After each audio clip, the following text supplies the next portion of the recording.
Hello friends, in our last class we had seen the introduction of tissue and the types of tissue और आज के class में हम epithelial tissue को देखेंगे।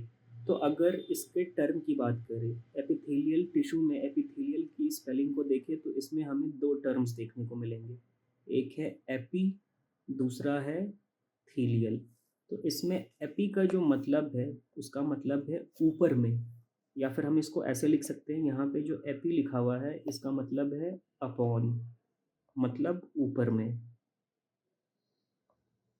और जो थीलियल वर्ड है इसका जो सिंगुलर फॉर्म है दैट इज थीलियम। और थीलियम या थीलियल का मतलब है कवरिंग या फिर लेयर, कवरिंग और लेयर। मतलब ये जो एपिथेलियल टिश्यू है ये एक कवर की तरह या फिर एक लेयर की तरह प्रेजेंट होती है, और ये दूसरे टिश्यूज़ के ऊपर में होती है। ये किस तरह से दूसरे टिश्यूज़ के ऊपर में होती है इसको हम थोड़ा बाद में समझेंगे। पहले हम ये समझते हैं, पहले हम ये जानते हैं कि इस टर्म को देने वाले साइंटिस्ट, इस टर्म को कॉइन करने वाले साइंटिस्ट का जो नाम है वो है Roisk. This term was coined by Roisk. और अब जो यहाँ पे हमने टर्मिनोलॉजी लिखी थी that it is upon covering layer, इसको हम समझने की कोशिश करते हैं। सपोज करते हैं ये एक ह्यूमन बॉडी है, ये जो ट्यूब मैं यहाँ पे बना रहा हूँ इसको एज्यूम कीजिए ये एक ह्यूमन बॉडी है, या फिर ये कोई एनिमल बॉडी है। और इस एनिमल बॉडी के अंदर एक कैविटी होती है, ये सब हम लोग जानते हैं। अगर हम अपने बॉडी में माउथ टू रेक्टम की तरफ मूव करते हैं तो एक कैविटी दिखती है, ठीक है। ये इसके अंदर एक कैविटी है। ये एनिमल बॉडी की जो आउटर, ये वाला जो रेड शेड है ये उसका आउटर बॉडी कवरिंग शो कर रहा है, आउटर बॉडी कवरिंग। और ये जो ब्लू शेड में दिख रहा है ये इस एनिमल बॉडी का इनर बॉडी कवरिंग या फिर इनर बॉडी सरफेस दिख रहा है, इनर बॉडी कवरिंग। और ये जो बीच में एम्प्टी स्पेस है, ये जो कैविटी है, ये पूरी कैविटी जिसको मैं अभी लेज़र से शो कर रहा हूँ, इसको हम लोग सीलोम बोलते हैं। This cavity is known as coelom, ठीक है।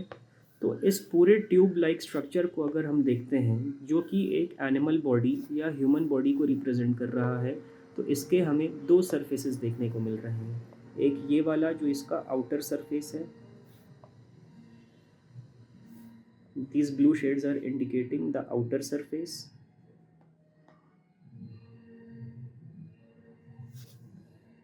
and this surface is indicating the inner surface। तो हमारे बॉडी की जो कवरिंग है उसके outer surface as well as inner surface पे जो टिश्यू प्रेजेंट है वो सारे के सारे टिश्यू एपिथेलियल टिश्यू है। एज वेल एज ये जो हमारे बॉडी का इंटरनल कैविटी है जिसको हम लोग सीलोम कहते हैं, इसी कैविटी में सारे ऑर्गन्स हैं। एज़ फॉर एग्जांपल, अगर हम अपने माउथ से स्टार्ट करते हैं, ईसोफेगस की तरफ मूव करते हैं, फिर ये हमारा स्टमक है, फिर ये हमारा इंटेस्टाइन वगैरह का पार्ट है, ये स्मॉल इंटेस्टाइन है, रेक्टम है, ठीक है। यहाँ पे हमारे लंग्स हैं, इन्हीं कैविटी में तो हमारा सारा ऑर्गन है। ये हमारे हार्ट है, यहाँ पे हमारा सपोज़ कीजिए लीवर है। तो इन सारे ऑर्गन्स की जो आउटर कवरिंग है वो सारी के सारे आउटर कवरिंग एपिथेलियल टिश्यू से बने हुए हैं। एज वेल एज हमारी बॉडी में जितने भी ट्यूबुलर स्ट्रक्चर हैं उनकी जो लाइनिंग है वो लाइनिंग भी एपिथेलियल टिश्यू से बनी है। तो ओवरऑल ये रिप्रेजेंटेशन, ये डायग्रामेटिक रिप्रेजेंटेशन एपिथेलियल टिश्यू के लोकेशन की बात कर रहा है। और यहाँ पे हमने जितने लोकेशन की बात करी है अभी, इन सारे लोकेशन को हम एक एक करके लिखते हैं। यहाँ पे हम लिख रहे हैं एपिथेलियल टिश्यू के लोकेशन की। तो एपिथेलियल टिश्यू कहाँ कहाँ पे प्रेजेंट है? These are present on outer covering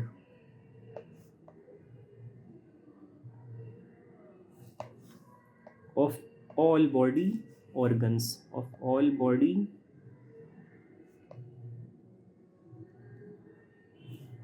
organs including skin. In fact skin is also our organ, है ना, it is the largest organ of our body. और ये कहाँ पे और प्रेजेंट रहते हैं, तो it is also present in the internal lining, internal lining of hollow organs, hollow organs and tracts.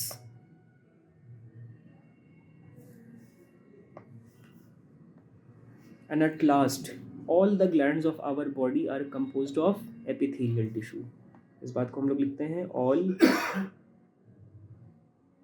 glands of body। तो ये हमने इसके लोकेशन की बात कर ली। तो अभी हमने एपिथेलियल टिश्यू के लोकेशन की बात की, अब हम इसके कैरेक्टरिस्टिक की बात करेंगे। हेडिंग बना लेते हैं हम लोग, characteristics.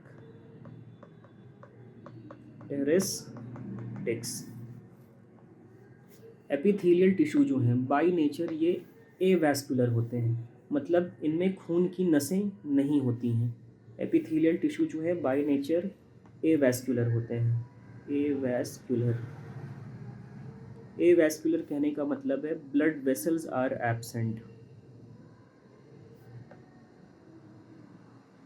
Blood vessels are absent. इनमें रीजनरेशन बहुत ज़्यादा होता है। एज़ फॉर एग्ज़ाम्पल, अगर हमारे स्किन का ऊपर वाला लेयर उखड़ जाता है तो क्या ब्लड आता है? ऑब्वियसली ब्लड नहीं आता है। That's why epithelial tissues are avascular. लेकिन वो स्किन का ऊपर का पार्ट जो उखड़ गया है बहुत जल्दी दोबारा रीग्रो कर जाता है, मतलब इसमें रीजनरेशन बहुत ज़्यादा होता है। इसी फेनोमेना को हम लोग बोलते हैं कि इसमें जो रीजनरेशन है वो बहुत रोबस्ट होता है, robust regeneration power.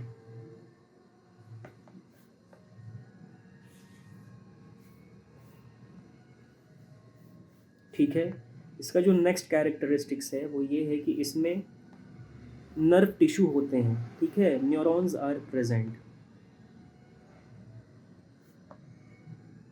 Neurons are present.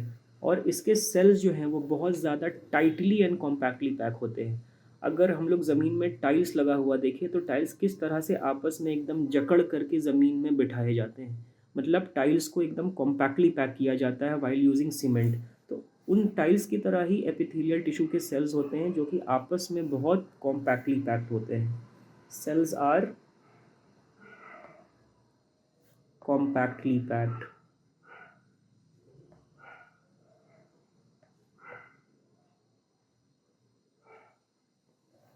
ठीक है, अब अगर कोई चीज़ बहुत टाइटली बहुत कॉम्पैक्टली पैक होगी तो उसके बीच में तो स्पेस बहुत कम होगा। दैट्स वाई जो एपिथेलियल टिश्यू के बीच में स्पेस होते हैं वो बहुत कम होते हैं। ठीक है, क्योंकि सेल्स कॉम्पैक्टली पैक्ड हैं, इसीलिए intercellular space are very little, very little intercellular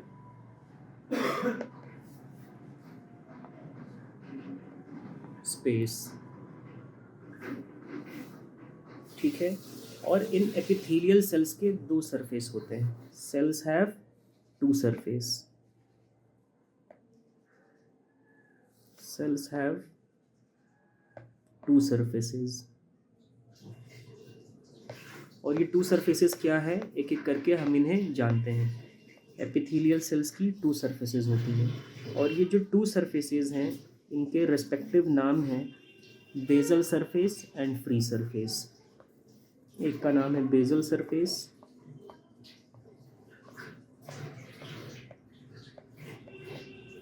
दूसरे का नाम है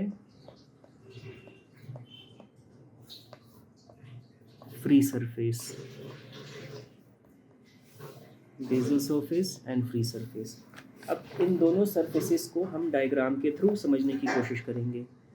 सपोज करते हैं कि ये सब एपिथेलियल टिश्यू के सेल्स हैं।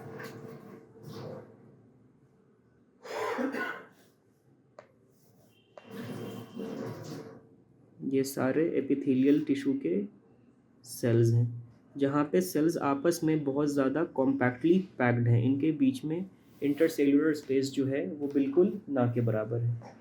और यहाँ पे इनके न्यूक्लियस को भी दिखा देते हैं। और इन एपिथेलियल टिश्यू के ऊपर में ये वाला जो सरफेस शो हो रहा है, इन सरफेस का नाम है, इस वाली सरफेस का नाम है फ्री सरफेस। ये क्या है? ये इसके फ्री सरफेस हैं।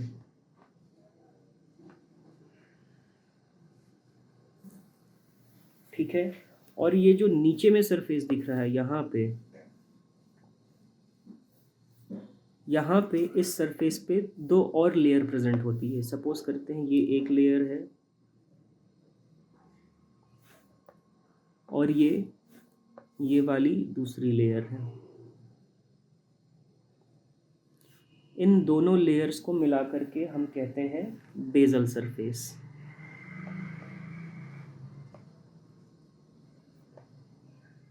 Basal surface. इस बेसल सरफेस में जो ऊपर वाली लेयर है इसे हम कहते हैं बेसल लैमिना। यहाँ पे जगह नहीं है तो इसको हम नंबर 1 से डिनोट कर देते हैं। ये क्या है? Basal lamina. और ये जो नीचे वाली सरफेस है इसका नाम है रेटिकुलर लैमिना या फिर फाइब्रस लैमिना। इसको हम नंबर 2 से डिनोट कर देते हैं, इसको हम बाद में डिस्क्राइब करेंगे। तो ये जो फ्री सरफेस है, फ्री सरफेस हमें समझना पड़ेगा। इस डायग्राम के थ्रू हम समझते हैं कि ये जो आउटर सरफेस यहाँ पे शो हो रहा है, ये वाला पार्ट, ये जो आउटर सरफेस शो हो रहा है हमारी बॉडी या किसी एनिमल बॉडी का, ये वाला पार्ट, ठीक है।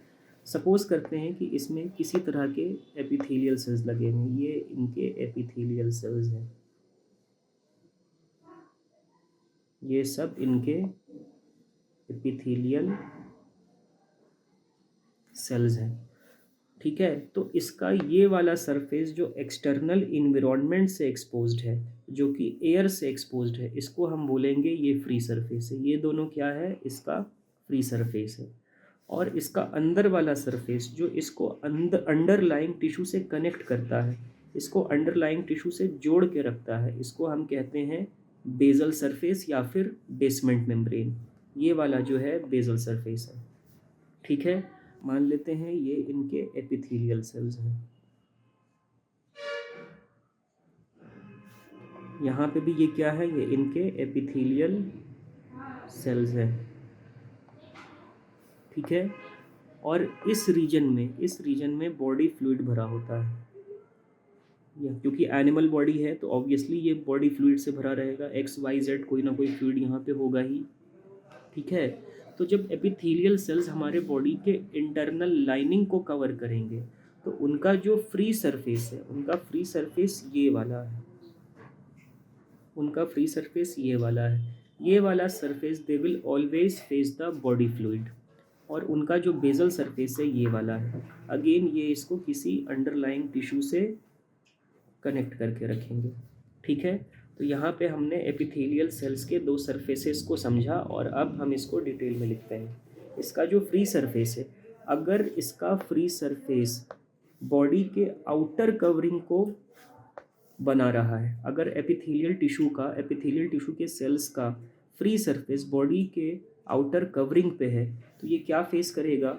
ये फेस करेगा एक्सटर्नल एनवायरनमेंट। इट फेसेस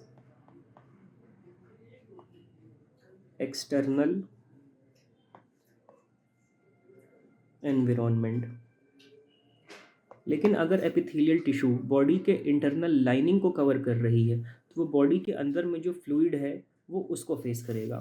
ठीक है। So it faces external environment और इट फेसेस बॉडी फ्लूइड। तो ये इसके फ्री सरफेस का डिस्क्रिप्शन है। और अगर इसके बेसल सरफेस की हम बात करें तो it is also known as, this basal surface is also known as basement membrane। Basement membrane. अब इस बेसमेंट मेम्ब्रेन में भी दो लेयर्स हैं। एक लेयर जो है उसे हम कहते हैं, जो ऊपर वाली लेयर है जो सेल्स के ज़्यादा नज़दीक है, उसे हम कहते हैं बेसल लैमिना। Basal lamina. ठीक है। बेसल लैमिना जो है वो बाहर की तरफ है। इस डायग्राम में देखिए, अगर ये बॉडी का फ्री सरफेस है तो ये बाहर की तरफ है। ठीक है। और ये अगर बॉडी का इंटरनल कवरिंग है तो भी ये बॉडी फ्लूइड से एक्सपोज्ड है, मतलब ये बाहर की तरफ का सरफेस है। तो बेसल लैमिना क्या होता है, बेसल लैमिना का अगर कैरेक्टर्स देखते हैं तो ये आउटर है और ये एक पतला सा लेयर है, this is thin. This layer basically it lies near epithelial cells, lies near epithelial cells and it is secreted by epithelial cells। मतलब ये epithelial cells है अगर,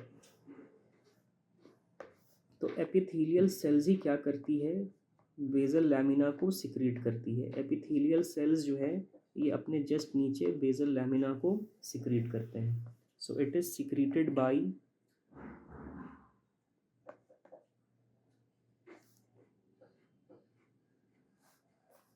epithelial cells।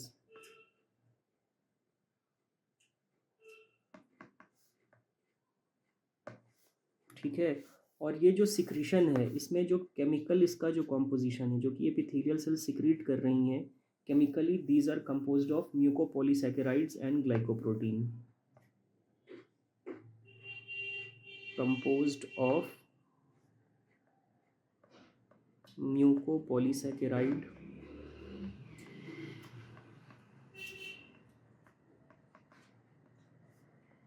And glycoprotein.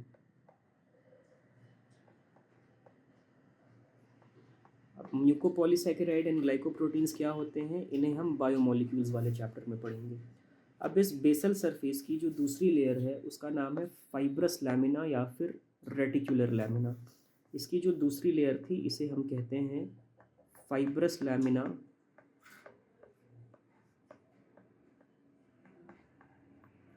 और रेटिकुलर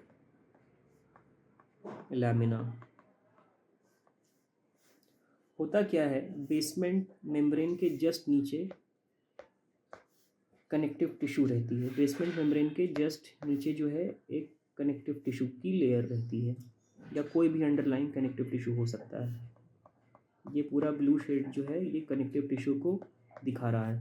तो जो रेटिकुलर लैमिना या फिर fibrous lamina की जो लेयर है ये क्या करती है, ये ओवरऑल एपिथेलियल सेल को अंडरलाइंग कनेक्टिव टिश्यू से कनेक्ट करती है, मतलब इससे चिपकाने का काम करती है। ठीक है, तो ये इसका फंक्शन है। और ये देखा जाए, इसका लोकेशन देखा जाए तो ये तो अगर बॉडी का एक्सटर्नल कवरिंग है तो ये इसका फ्री सरफेस है, और अगर ये बॉडी का इंटरनल कवरिंग है तो भी ये इसका फ्री सरफेस है जो कि बॉडी के फ्लूइड को फेस कर रहा है। ठीक है, तो इसके रेफरेंस में बात करें हम तो ये वाला जो सरफेस है ये आउटर सरफेस है।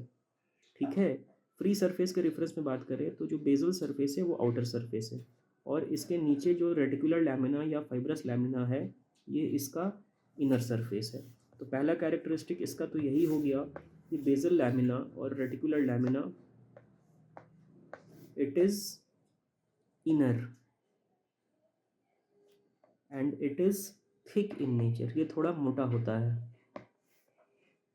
And this is secreted by connective tissue. जिस तरह से हमने देखा था कि बेसल लैमिना को एपिथेलियल सेल्स ने सिक्रीट किया था, उसी तरह रेटिकुलर लैमिना को कनेक्टिव टिश्यूज की सेल सिक्रीट करती हैं।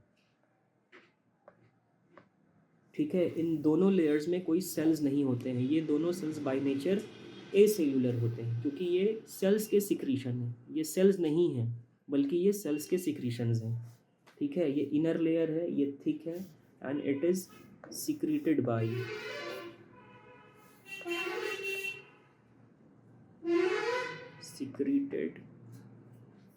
Bye underlying connective tissue. Connective tissue को हम शॉर्ट फॉर्म में CT लिखते हैं। And chemically it is composed of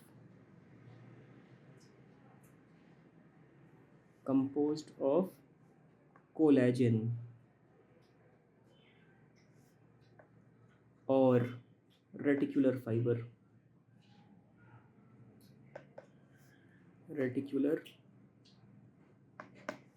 fibre. तो ये हमने एपिथेलियल सेल्स के फ्री सरफेस और बेसल सरफेस की बात कर ली। अब हम बात करेंगे एपिथेलियल टिश्यू के टाइप्स की। फ्रेश पेज ले लेता हूँ मैं, आप लोग भी फ्रेश पेज ले लीजिए क्योंकि यहाँ पे एक फ्लो चार्ट के फॉर्मेट में चलेगा। एपिथेलियल टिश्यू के types, epithelial tissue types. Basically बेटा एपिथेलियल टिश्यू के दो टाइप्स होते हैं, इसको हम दो एरो से दिखा रहे हैं। इसके एक टाइप को हम लोग बोलते हैं सिंपल एपिथेलियल, दूसरे टाइप को हम लोग बोलते हैं कंपाउंड एपिथेलियम। कंपाउंड एपिथेलियम, इसको सिंपल इसलिए बोलते हैं क्योंकि सिंपल एपिथेलियल टिश्यू के जो सेल्स होते हैं वो सिंगल लेयर्ड होते हैं, ये एक लेयर में प्रेजेंट रहते हैं। These are single layered. But the cells of compound epithelium ये डिफरेंट लेयर्स में प्रेजेंट होते हैं, मतलब ये मल्टी लेयर्ड होते हैं। तो इसके लिए हम लिखेंगे cells of compound epithelium are multilayered. Multilayered. और जो सिंपल एपिथेलियल टिश्यू है, फर्दर इनके 6 टाइप्स हैं। ठीक है, ये 6 टाइप्स एनसीईआरटी में उतना क्लियरली नहीं लिखे हैं। ठीक है, और जितने भी टाइप्स लिखे हैं उनको मैं यहाँ पे इस फ्लो चार्ट में एनसीईआरटी में जो हिडन वर्ड्स में लिखे हैं या बिटवीन द लाइंस जो वर्ड्स हिडन है उन सारे टाइप्स को मैं यहाँ पे लिख रहा हूँ। इसका जो सबसे पहला टाइप है that is known as squamous. Its another type is cuboidal. Its next type is columnar या columnar. Its next type is ciliated. The next type is glandular and so on for the simple type of epithelial tissue। और अगर हम लोग compound epithelium की बात करें तो ये बेसिकली दो ही टाइप्स के होते हैं, एक होता है transitional and the next and the last type is stratified।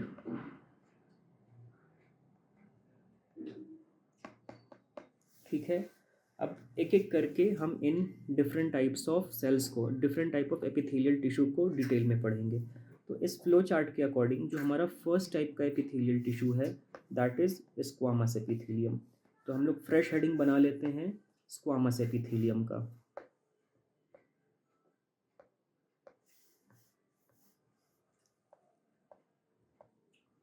Squamous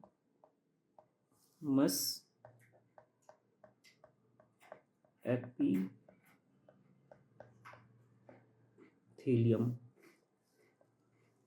ठीक है, चलिए अगर हम स्क्वामस एपिथेलियम के सेल्स को देखते हैं तो आपने ज़मीन में टाइल्स फिट हुआ हुआ देखा होगा, किस तरह से ज़मीन के टाइल्स आपस में कॉम्पैक्टली एंड टाइटली फिक्स होते हैं। वो इतने कॉम्पैक्टली और टाइटली फिक्स होते हैं कि उनके बीच में सीमेंट की एक बहुत पतली सी लेयर दिखती है।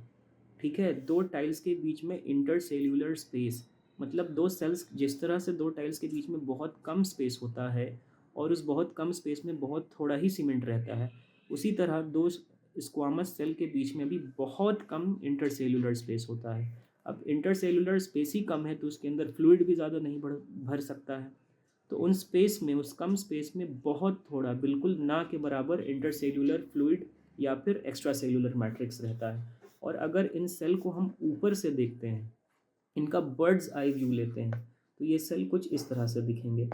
अगर माइक्रोस्कोप में आईपीस से इन सेल्स का हम बर्ड व्यू लेते हैं, ठीक है, मान लेते हैं ये माइक्रोस्कोपिक व्यू है, यहाँ पे हम आईपीस में अपनी आँख को रख करके देख रहे हैं। ठीक है, तो ये माइक्रोस्कोपिक व्यू में इस तरह से सर्कुलर इमेज दिखेगा।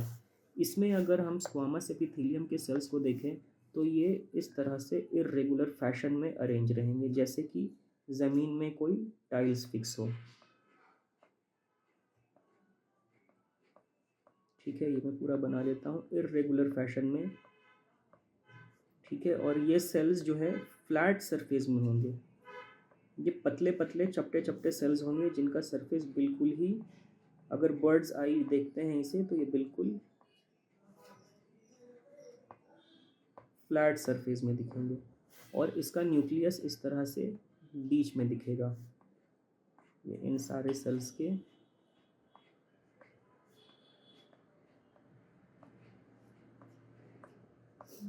न्यूक्लियस हैं।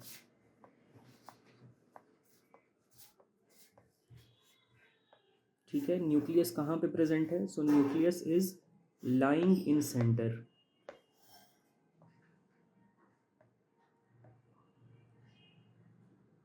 न्यूक्लियस लाइंग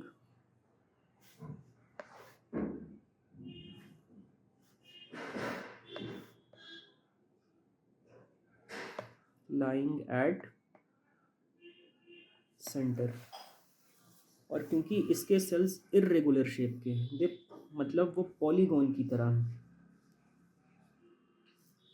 और इसके सेल जो हैं वो इर्रेगुलर शेप में एक पॉलीगोनल अपीयरेंस दे रहे हैं, इसीलिए इसको पेवमेंट एपिथेलियम बोलते हैं। स्क्वामस एपिथेलियम का जो दूसरा नाम है इट इज़ पेवमेंट एपिथेलियम। तो इस पॉइंट को लिखते हैं हम लोग कि it is also known as pavement epithelium. Pavement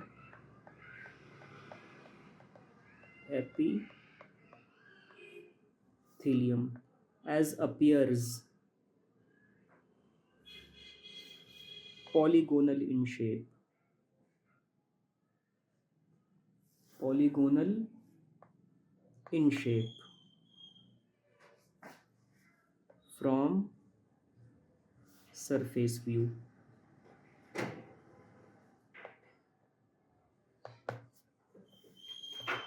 लेकिन अगर इनके सेल्स को हम साइड से देखें, ये तो हमने सरफेस व्यू किया है, बर्ड्स आई व्यू किया है, ठीक है, लेकिन इसके सेल्स को हम लोग साइड से देखें क्योंकि ये सेल्स चपटे चपटे हैं, ठीक है, इनके बीच में इंटरनल वॉल्यूम बहुत कम है, ठीक है। तो जहाँ कहीं भी इन सेल्स के बीच में, जहाँ कहीं भी इन सेल्स में न्यूक्लियस आएगा, है ना, और क्योंकि सेल के बीच में इंटरनल वॉल्यूम है ही नहीं, वहाँ पे ये सेल्स इस तरह से बाहर की तरफ बल्ज आउट हो जाएंगे।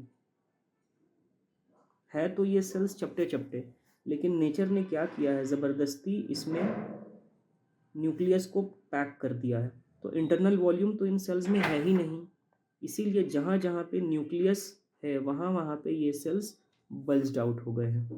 और अगर ये एपिथेलियल टिश्यू के सेल्स हैं तो नो डाउट इनके नीचे बेसमेंट मेम्ब्रेन होगा ही होगा। बेसमेंट मेम्ब्रेन के बिना एपिथेलियल सेल्स हो ही नहीं सकते हैं। अगर एपिथेलियल टिश्यू के सेल्स हैं तो उनका जो दो कैरेक्टरिस्टिक फीचर है कि एक फ्री सरफेस होना चाहिए और एक फ्री सरफेस होना चाहिए और एक बेजल सरफेस होना चाहिए। इन दो सरफेसेस के बिना एपिथेलियल टिश्यू एग्जिस्ट ही नहीं कर सकते हैं, ठीक है। तो इनका जो न्यूक्लियस है, ठीक है, ये न्यूक्लियस फ्लैट शेप के रहते हैं।